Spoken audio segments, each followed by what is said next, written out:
घरी खाण्याचे पदार्थ खरेदी करायचे, दुकानावर न्यायचे, कुठून न्यायचे, इकडून न्यायचे, बरोबर आहे.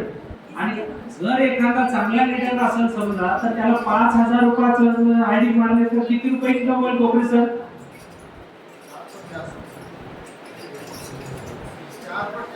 4 पट जास्त, म्हणजे 8 80,000 महिना सांगितला ना. 1,500 आयडी जर मारला आपण, ओनली स्पॉन्सर फायनलचं इन्कम त्याच्यामध्ये नाही पकडलं तरी 80,000 रुपये महिना पडतो. आणि जर समजा 5,000 आपण आयडी मारला तर 832 3,20,000 रुपये महिना पडतो. आता सरांनी कोणतरी सांगितलं की कलेक्टरला 2.5 लाख रुपयेच पगार आहे, आणि आपल्या इकडं 3,20,000 रुपये भेटायला, आणि 1 लाखचे गणित लावल्यावर ते 5 लाखाच्या पुढे जातो, बरोबर. मग असा प्रश्न का पडायलाय तुमच्या समोर? मग तुम्ही आम्हाला सांगता, कंपनीला सांगता, सर घराण्याचं म्हणणं आहे की आपल्या कंपनीमध्ये इन्कम नाही. मग आता तुम्ही तिथं उत्तर द्यायला एवढा महिना पडतंय म्हणून ते 1 लाख बी याच्यात पकडलं नाही, अवॉर्ड रिवॉर्ड बी याच्यात पकडलं नाही, तरी सुद्धा तुम्हाला एवढा महिना पडते, बरोबर आहे. आणि तुम्ही तरी कंपनीला सांगता की आपल्या याच्यात इन्कम नाही. असं कोण म्हणाले तर फलाना म्हणाले. मग तुम्ही उत्तर द्या ना तिथं समोर की मग इन्कम का नाही. आणि इकडे इन्कम घेण्याचं सोपं कसं आहे की इतर कंपन्यांमध्ये एमएलएम कंपन्या 90% जवळपास काय घेऊन फिरतात? फक्त आयुर्वेदिक प्रोडक्ट घेऊन फिरतात. 90% कंपन्या म्हणाले भारतातल्या 90% कंपन्या फक्त आयुर्वेदिक प्रोडक्टवर एमएलएम कंपन्या चालवतात. फक्त 10% कंपन्या अशा आहेत एमएलएम मध्ये की त्या डेली नीड्सच्या वस्तू घेऊन एमएलएमचं काम करतात, मल्टी लेव्हल मार्केटिंग मध्ये आहेत. तुम्ही सर्च करून बघा, 10%च्या वर एकही कंपनी नाही की डेली नीड्सचं प्रोडक्ट घेऊन कंपनी काम करते म्हणून. तर त्या 10% मध्ये आपली कंपनी की डेली नीड्सचे प्रोडक्ट घेऊन आपण काम करतोय, बरोबर आहे.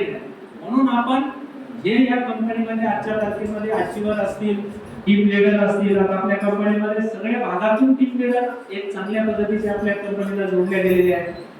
त्याच्यानंतर आपली कंपनी स्टार्टिंग आहे, बरोबर आहे.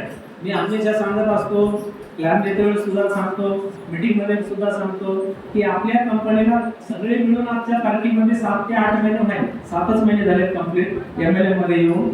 तर 7 महिन्यामध्ये तुम्ही सगळे जे जोडल्या गेलेले आहात, आता या जिल्ह्यातून एवढे जोडले गेले, हिंगोली जिल्ह्यातून जे काही जोडले गेले, जे काही आजच्या तारखेत असतील ते सगळे फाउंडरला आहात, बरोबर आहे. आणि तुम्ही फाउंडरला असल्यामुळं 100% तुम्ही कंपनी सोबत, आमचे कोकरे सगळे बेस्ट सांगतात हमेशा की त्यांचा एक शब्द असतो, सोसो कंपनी संग राहा. ते त्यांची भाषा आहे. सोसो म्हणजे काय आहे? सोसो म्हणजे काय सर? सोसो म्हणजे काय? हा, थोडं त्यांची भाषा मला लई आवडते. ते म्हणतात सोसो कंपनी संग राहा, तरी तुम्ही इथे या ठिकाणी नक्की इन्कम आणि अचिव्हमेंट घेणार. तर त्यांचा जे शब्द आहे मला आवडतो. तर त्यांचं म्हणणं असेल कंपनी सोबत टिकून राहा, काम कमी करा पण कंपनी सोबत टिकून राहा, 100% तुम्ही या ठिकाणी सक्सेस होणार आहात. त्याचे कारण असे की आपल्याकडे आपल्या कंपनीनं इन्कम तर भरपूर दिलेलं आहे, पेआउट खूप छान दिलेलं आहे. आणि आज परत एक गुड न्यूज देणार आहे, 2 गुड न्यूज देणार आहे, बरोबर आहे. आपली कंपनी विचार करते आणि लगेच निर्णय घेते.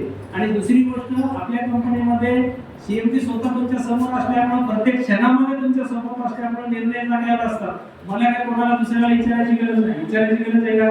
हा, मला कधी विचारावं लागेल की आता आपल्या कंपनीमध्ये ज्या वेळेला कोर कमिटी मेंबर 21 पूर्ण होतील, त्या तारखेमध्ये कमिटीला, कंपनीला त्या कोर कमिटी पुढे हा मुद्दा ठेवावा लागेल की बाबा ह्या कंपनीमध्ये आपल्याला प्रोडक्ट लॉन्च करायचे, हा प्लॅन लॉन्च म्हणजे प्लॅन मध्ये थोडासा चेंज करायचा आहे किंवा काय करायचंय हे कंपनीला कधी विचारायचं. 21 मेंबर पूर्ण झाले.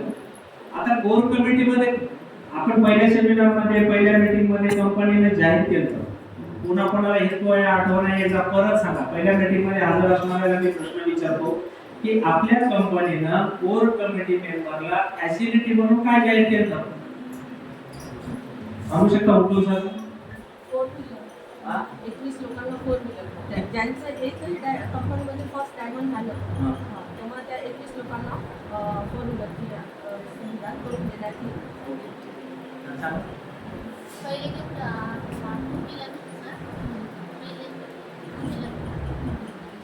पुन्हा काय अजून काय? एवढं दोनच जाहीर केलं. मला असं काय माहिती आहे तुम्हाला, अजून दोन सांगितले, मोटरसायकल म्हणजे मोटरसायकल आणि फोर व्हीलर. ओके सर, अजून काय जाहीर केलं? कंपनीने जाहीर केलं, ध्यान ठेवायचा, कंपनीने जे जाहीर केले का कंपनीला जागेवर उभं करायचं, कंपनीने नाही केलं तर आलं का लक्षात? कारण तुम्ही मेन आहात. हा,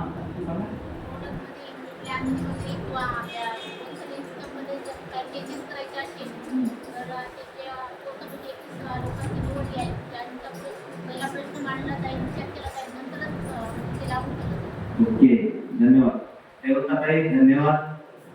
टाळ्या वाजवा त्यांच्यासाठी, त्यांनी खूप छान असं माहिती दिली. तर आपल्या कंपनीनं पहिल्या मीटिंग मध्ये जाहीर केलं की 21 लोक पूर्ण झाल्यानंतर कोर कमिटी, आणि कोर कमिटी मध्ये घेण्यासाठी आपण क्रायटेरिया काय देतात की कोर कमिटी मध्ये कोणाला घेणार आहात आपण सांगू शकताय?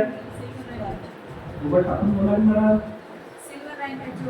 अच्छा, हां, जे कोणी सिल्वर रँक अचीवर होईल पहिल्या स्टार्टिंगला त्यांना आपण कोर कमिटी मध्ये घेणार आहोत. हे त्याचा क्रायटेरिया एकच फक्त, बाकीचे कंपनीचे फॅसिलिटी आहेत त्यांना. आणि कंपनीने आणखीन त्याच्यावर थोडंसं सर्च केलं की उदाहरणार्थ 21 लोक कोर कमिटी मध्ये आले आणि उद्या भविष्यात आपली कंपनी, भविष्यात म्हणण्यापेक्षा आजच आपली कंपनी तेलंगणामध्ये गेली ना, बरोबर सर? तेलंगणात गेली की नाही कंपनी? गेली. तेलंगणामध्ये कंपनी गेली आपली, हैदराबाद मध्ये आंध्रामध्ये कंपनी गेली आपली. तर उद्या हैदराबादचे लोक जुळतील, आंध्राचे लोक जुळतील, तेलंगणाचे जुळतील, कर्नाटकचे जुळतील, राजस्थानचे जुळतील, गुजरातचे जुळतील, आणखी एखाद्या राज्यातले जुळतील. मग इथं जर कोर कमिटी मेंबर पूर्ण झाले तर मग तिकडे काही काम करणारे लोक आहेत ना, त्यांना पण संधी भेटली पाहिजे.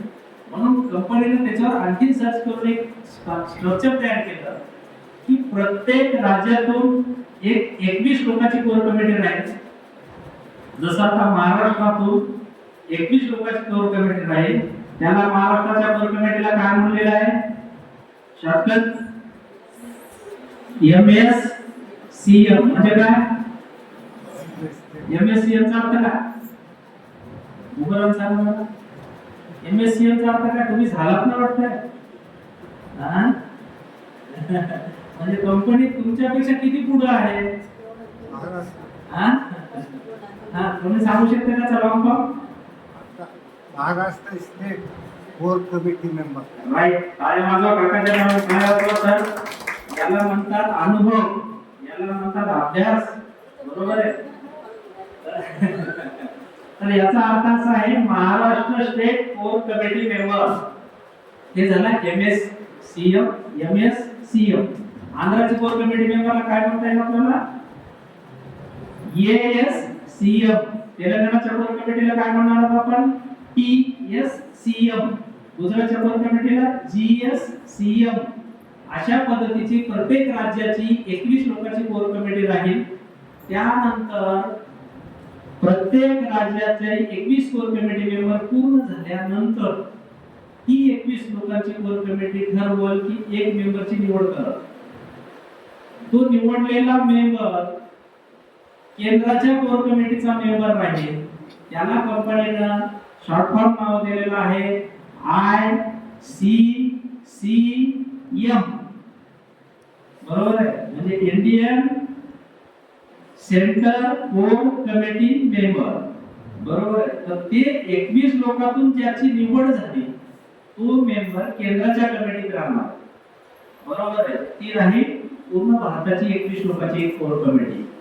तर अशा पद्धतीने प्रत्येक राज्यातून आपण 21 लोकांची कोर कमिटी घेणार. मग आता त्याचा नियम कसा स्टार्ट झाला? महाराष्ट्रातून जे कोणी स्टार्टिंगला 21 सिल्वर होतील त्या 21 लोक स्टार्टिंग होणार आहेत बरं. परत एकदा ध्यान ठेवा, आणि कंपनी लेखीमध्ये पण देते, तोंडी बोलते, तुम्ही रेकॉर्डिंग करून घेऊ शकता. कंपनीची आतापर्यंत 7 महिन्यामध्ये चूक दाखवायची की असं म्हणली होती, असं केलं नाही, असं लेखी दिलं होतं, दिलं नाही, पेआउट सोमवारी देणार होता तर मंगळवारी आला आम्हाला. अशी कंपनीची कुठली तरी चूक दाखवा तुम्ही या 7 महिन्यामध्ये. तुम्ही आहात सगळे अनुभवी आहात, कंपनी सोबत आहात, सुरुवातीपासूनचे काही जण आहेत तिथं हजर, त्यांनी पण दाखवून द्यायचंय की कंपनीची जे बोलणं तशी कंपनी आजपर्यंत चालली नाही आणि भविष्यात पण चालणार, एवढी गॅरंटी देतोय तुम्हाला. आजपर्यंत आपल्या कंपनीचे टोटल जे काही एग्रीमेंट असतात ते बॉन्ड पेपरवर दिले जातात, शासनाच्या बॉन्ड पेपरवर दिले जातात, बरोबर आहे. त्यामुळं आपल्या कंपनीला जे द्यायचंय ते आपण देणारच आहोत. त्यामुळे आपल्याला चिंता करायची गरज नाही. तुमच्याकडे कोण बोर्ड दाखवणे, बरोबर आहे, तुमच्याकडे कोण बोर्ड दाखवलं फील्डवर तर माझ्याकडे दाखवल्यासारखं होईल. म्हणून आपण काळजी काय घेतो की तुम्ही फील्डवर असताना तुमच्याकडे कोणी वाईट नजरेने बघू नये किंवा तुमच्याकडे कोणी यांना आम्हाला फसवलंय असं तुम्हाला कोणी म्हणू नये. शांत साथ काम धंदा झाला पाहिजे, आपला बिझनेस झाला पाहिजे आपला, आणि तुम्ही ताटमानाने या ठिकाणी बिझनेस केला पाहिजे. या पद्धतीचे कोर कंपनीचे नियम अटी आहेत. त्याच्यानुसार दुसरी गोष्ट, आता मला आंध्रामध्ये जे स्टार्टिंगला सिल्वर होतील ते 21 लोक ते कोर कमिटीत असतील. तेलंगणामध्ये स्टार्टिंगला जे 21 सिल्वर लोक होतील ते कोर कमिटीमध्ये असतील. आता दुसऱ्या कंपनीने एक आणखी कसं व्यवस्थित आहे आपली कंपनी, आपल्या कंपनीने महिलांना सुद्धा अधिकार सारखाच दिलेला आहे, बरोबर आहे. आता आपल्या कंपनीमध्ये जे स्टार्टिंगला 10 महिला सिल्वर होतील त्याच महिलांना आपण कोर कमिटीमध्ये घेणार आहोत. 11व्या महिलेला कोर कमिटीमध्ये घेणार नाही. त्यामुळे तुम्हाला कोर कमिटीमध्ये यायचं असेल तर ती जी आजी माय बसल्यात, काकू बसल्यात, त्या पण कोर कमिटीत येऊ शकतात आपल्या कंपनीत, बरोबर आहे. कामावर अवलंबून आहे, शिक्षणावर नाही, त्याच्यानंतर तुमच्या वयावर सुद्धा अवलंबून नाही. आलं लक्षात? तुमच्या वयावर अवलंबून नाही, तुमच्या कामावर अवलंबून, सॉरी, तुमच्या शिक्षणावर अवलंबून नाही, फक्त कामावर अवलंबून आहे. कंपनी सोबत तुम्ही किती इन्व्हॉल्व आहात याच्यावर अवलंबून आहे, तरच तुम्ही कोर कमिटीमध्ये येणार आहात. आणि एकदा कोर कमिटीमध्ये आल्याच्या नंतर तुमचं सोनं नाही झालं तर मग मला मी शब्द देतो, बरोबर आहे. तर तुम्हाला कितपत